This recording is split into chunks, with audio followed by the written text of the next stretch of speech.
First of all, on behalf of the leadership of the party, the Sierra Leone People's Party, we want to say thank you to all the various players them. We don't join the fight against drugs, especially Kush. We don't count our country. As a party, we say thank you to the development partners, community leaders, religious leaders, the media, civil society, women's groups, children's organizations around the world. We don't join this 30 or so for we make sure say we keep drugs business outside this country.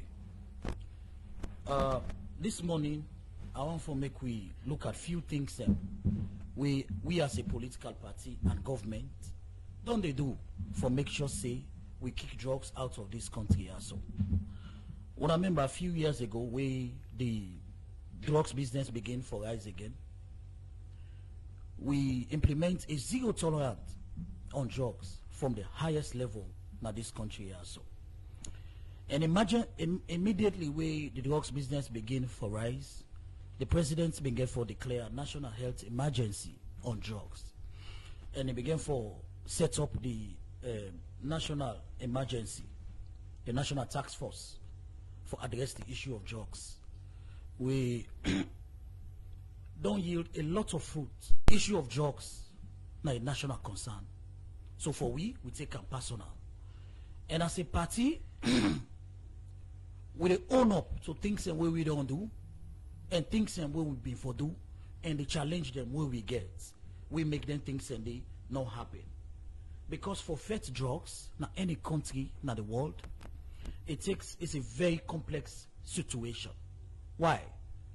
Because you know they only they deal with the people and where they bring inside the country, where Salon gets more than 200 different causing points, how for inside the country.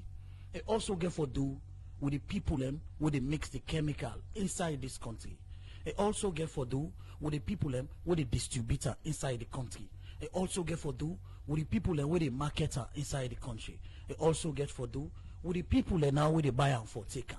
So the layer them very long and very cumbersome and complex. Looking at we population density na certain urban areas them na the country. For example, if a drugs the worker inside 𝐒𝐋𝐏, for example, for able for fetch them for know exactly how it pass and how it get out, it's very difficult for able for address that. But two things very important. When the drugs business begin for rise, where it begin for prevail, the president, the government of Salon, the SLPP government, quickly ran into action. What thing we do? One, the president declared national health emergency on the issue. Where a president of a country declare a national health emergency, it means say it don't raise awareness to the highest level. For say this situation day, a very important, make everybody be aware and make we all take them serious. That's the first thing where the president do. The other thing where the leader of the party do, they also set up a task force for address the situation. With that task force day, now the vice president be the header. Now that task force they quickly meet and then put together 5 different pillars. Pillar number 1, they look at prevention. How for prevent this Kush business. The other one where they look at care and treatment. How for treat the people and where they take them. Because as I say just now, Musa, drugs business not only Saloide, every advanced country them, they find out very difficult when it comes to treat